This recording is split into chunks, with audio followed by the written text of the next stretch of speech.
करीब करीब 5 साल के बाद माइक पर उर्दू या हिंदी बोलने का मौका मिलेगा, क्योंकि हम गवर्नमेंट ऑफ वेस्ट बंगाल में ऑलरेडी WBCS के पोस्ट पर हैं, तो हमेशा 90% बांग्ला ही बोलना पड़ता है। तो कुछ अगर अल्फाज भूल भाल जाए तो माफ कीजिएगा।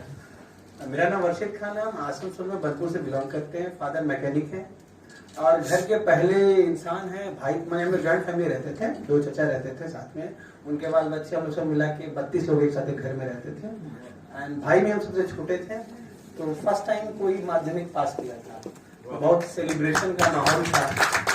तो फिर से घर में सर्किलो बना दिया कि अब जो करना है वो करना है। फिर वही 12th में 61% था, इंजीनियरिंग में 63% मार्क्स था। तो ये सब इसलिए बता रहे हैं आपको क्योंकि हम बहुत एवरेज स्टूडेंट हैं, और आप भी ये जान लें कि आपका बेटा, आपका भाई, आपकी बहन भी एवरेज स्टूडेंट हो सकती है। पर एक लाइन है हमेशा वो याद रखिएगा, दैट इज डायरेक्शन। मंजिलें तो हमें मिल ही जाएंगी, क्या बात, माना भटकते भटकते ही सही, पर गुमराह तो वो लोग हैं जो घर से निकले ही नहीं। घर में किसी का पढ़ा लिखा ना होना, एरिया में किसी को कुछ नहीं मालूम होना, ये हमारे लिए वरदान साबित हुआ। क्यों?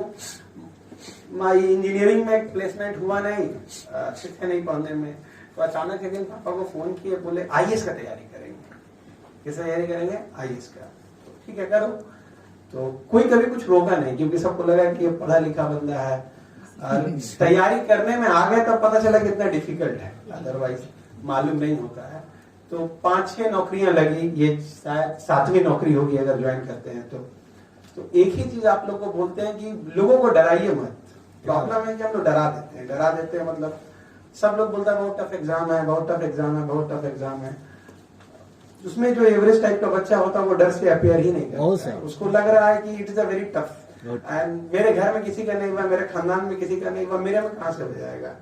तो हम लोग को विष्णु के अवतार थोड़ी है कि हम लोग टेक्नोलॉजी होने चाहिए, सब इंसान है। आप बताइए कि ये बहुत इजी एग्जाम है, आओ जब इंसान आ जाएगा, वो 1 साल तैयारी करेगा, वो फिल्म से बहुत बुरी तरीके से फेल करेगा, फिर उसको हिट करेगा। क्योंकि जिसको फेल किया है सब 21-22 साल के लोग, बच्चे नहीं है कि भूल जाएंगे। वो रात में बैठ के अकेले कमरे में बैठ के रोएगा, उसके मोहल्ले के लोग इसे पूछेंगे तेरा कोर्स कब कंप्लीट होगा, वो सोचेगा क्या जवाब दें। उसके बाद वो एनर्जी कलेक्ट करेगा, रिसोर्सेज जुगाड़ करेगा, फिर भी वो पढ़ेगा। हम लोग क्या बताते हैं कि 12 लाख लोग हैं, इतना आसान नहीं है, बहुत मुश्किल है, बहुत मुश्किल है। इसलिए हमारे कम्युनिटी से 90% टैलेंटेड लोग आते ही नहीं एग्जाम देने के लिए। अब देखिएगा 20-22 साल का हुआ, एवरेज है, वो देखा देख भाई रेलवे का वैकेंसी तो बंद हो गया है, टीचिंग का तो तुम लोग को मालूम ही है, नौकरी चौकरी है नहीं, आराम से सऊदी निकलते हैं। 21-22 साल की उम्र में आप देखिए सऊदी चल जाएंगे। अब मुर्शिदाबाद में मेरी 3 साल पोस्टिंग थी, हम 14-14, 15-15 साल के लड़के लोग देखते हैं, वो चले जाते हैं कहीं पर लेबर का काम करने। बोले आप लोग पढ़ाते लिखाते हैं, चाकरी उठाए पावा जाए। Very simple question. तो थिंग इज दैट हम लोग ऐसा परसेप्शन बनाते हैं कि एग्जाम बहुत टफ है, पर एग्जाम उतना टफ नहीं है। प्रॉपर प्रोसीजर है, रूल्स है। हम तो 12-12, 16-16 घंटा पंचायत इलेक्शन करके भी अगर यूपीएससी क्रैक कर सकते तो I think it is achievable. मतलब टफ है, नो डाउट टफ है। मेरा एक 2 साल का बच्चा है, हम निकाल सकते हैं तो लोग तो ये अचीवेबल है। आप लोगों को बताएं, अभी भी मेरी वाइफ बिलीव नहीं करती है कि यूपीएससी वो निकाल सकती है, she is a better student than me. Belief नहीं है लोगों को लगता है कि हमारे पास कोई सुपर नेचुरल क्वालिटीज है। आप अगर मास में लोगों को अपियर करवाइए, हम चाहते हैं लोग अपियर करें, हम चाहते हैं वो फेल करें। यूपीएससी भी 6 अटेम्प्ट देता है ना, कम से कम।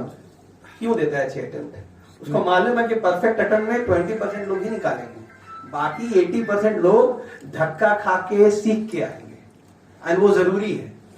फर्स्ट अटेम्प्ट वाले 20% होते हैं, बाकी मल्टीपल अटेम्प्ट में इसलिए निकालते हैं, उनको ही मालूम है कि धक्का जरूरी है।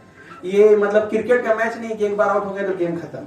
इसीलिए ओरिजिनल क्रिकेट के मैच में भी आपको 2 इनिंग्स में मौका मिलता है। यही बता रहे, लाइफ आपको मल्टीपल ऑप्शन देती है, आप लोगों को अपियर करवाएं। आप सबको बताएं, इससे इजी कोई एग्जाम ही नहीं। 21 साल का बच्चा है, वो पढ़ेगा, वो फेल होगा, डिसहार्टेड होगा, पर वो छोड़ेगा नहीं, क्योंकि कंपटीशन की प्रिपरेशन, यूपीएससी की प्रिपरेशन मछली पकड़ने की तरह है। दिन भर बैठा हुआ एक मछली नहीं पकड़ा है और वो बैठा रहेगा। तो यूपीएससी का प्रिपरेशन चालू किए, सबसे पहले LIC में हो गया, फिर भी नहीं छोड़े, इंस्पेक्टर बीसीडब्ल्यू बन गए फिर भी नहीं छोड़े, रेलवे में हो गया फिर भी नहीं छोड़े, डब्ल्यूबीसीएस में सीटीओ बन गए। और आज का दिन इसलिए इंपॉर्टेंट है, हम नहीं आ पाते, लेकिन जब हमको पता चला कि शकील साहब आएंगे, पीवी सलीम साहब आएंगे तो आएंगे। सर को याद नहीं होगा, बट 2017 में जब हम मैंने 16 का एग्जाम 17 में रिजल्ट आया था, जब हम डब्ल्यूबीसीएस क्वालिफाई किए थे एज सीटीओ, तो हम लोग को ऑनरेबल सीएम मैडम थी, नेताजी इंडोर स्टेडियम में डब्ल्यूबीएमडीसी की तरफ से प्राइज दिया गया था। सर भी थे और सर ने आहिस्ते से हम लोगों को कहा था यूपीएससी के लिए ट्राई करो। तो ऐसा जरूरी है, ये इवेंट करके आप कोई 500,000 डब्ल्यूबीसीएस या आईएएस नहीं बना दोगे, और वो 5-10 जिस तक पैगाम पहुंचना है ठीक पहुंच जाएगा। अगर हम लोगों को 5 लोग या 3 लोग जो यहाँ पर आए या 10 लोग आए, इसको अप्रिशिएट करने के लिए आप इतने बड़े बड़े ऑफिसर ला सकते हैं, तो मेरे को लगता है कि जितने भी लोग ये वीडियो देख रहे हैं, यहाँ पर अटेंड कर रहे हैं, they are very serious. And आप लोग यकीन रखिए, इस तरह का प्रोग्राम कंटिन्यू कीजिए, ये रिजल्ट देगा। हम लोग को मतलब क्वांटिटी नहीं चाहिए, वी वांट क्वालिटी। सीरियस लोग दे, अचीव करें।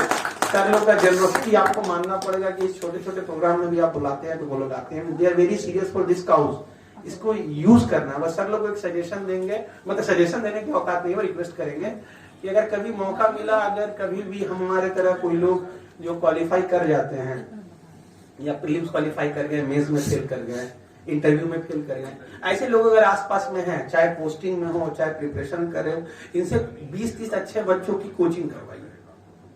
तब क्या होगा कि उसमें से क्वालिटी निकलने के चांसेस है। कोर ग्रुप, आप जो माहौल की बात बोल रहे राजेंद्र नगर, अब हर जगह तो राजेंद्र नगर नहीं बन सकता है ना, पर हम लोग अगर छोटा छोटा 10-10, 15, 20-20 लोग का एक बैच बना ले, उसमें एक मेंटर टाइप का हो, मेरे तरह या जो लोग क्वालिफाई कर गए उसके तरह, या क्वालिफाई नहीं किया इंटरव्यू में कुछ नंबर से रह गया उसके तरह कुछ लोग हों, तो वो बहुत अप्रिशिएबल है, वो बहुत अच्छा रिजल्ट देता है। तो यही चीज है कि एक ही चीज बता रहे हैं, हम लोग कोई मार्क्स से नहीं आए हैं और हम लोग एकदम टैलेंटेड नहीं है। We are very below average student.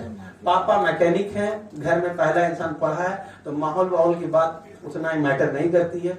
Awareness के बारे में पूछे तो सब लोग यही पूछते थे कि तुम्हारा कोर्स कब खत्म होगा, बिकॉज इंजीनियर हमको लगता है 4 साल में खत्म हो गया, तो ये भी कोर्स से खत्म हो जाएगा।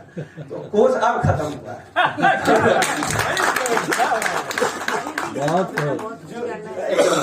कोर्स अब खत्म हुआ, आप फील्ड में जाना है।